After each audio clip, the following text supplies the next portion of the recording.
the book of Acts, chapter 18, there's a story about a man called Apollos. Yes. He was a well-learned man. And the Bible says he was brilliant, eloquent in delivering the word. Amen? But there was one major issue with this brilliant, eloquent preacher. He was not familiar with the full gospel. Amen? So this woman, Priscilla, who was raised up by Apostle Paul, she and her husband, Aquila, heard about this man Apollos. So they said, let us go and see him. Everybody's talking about how good he is. Let us go and see him. So they went to see him preach. And when they witnessed Apollos preach, they agreed that he is brilliant. They agreed that he was eloquent. They agreed that he was dynamic. But they also agreed that there was something missing. Oh, hallelujah. The gospel, the full gospel of Jesus Christ was missing. So you know what they did? They invited this brilliant speaker. They said, come, let us teach you the full gospel of Jesus Christ. Now, I want you to listen, Apostle. This word is for you. This word is for all of us women who are working in the kingdom of God.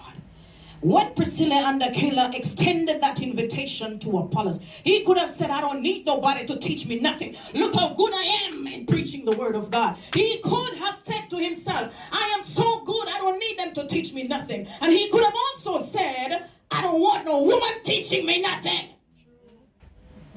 But he was a man of wisdom. He was not going to cause pride to make him miss out on the blessing that was coming through this woman, Priscilla. Come on, somebody.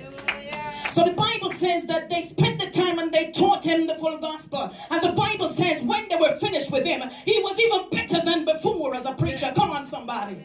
What was poured in him made him even more stronger with the word. I say this to say, Apollos sat at the feet of a woman to learn the full gospel from her and her husband.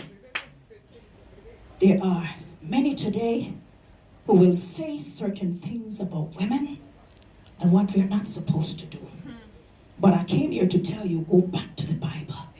The example is right there. Go back to Joel 2:28.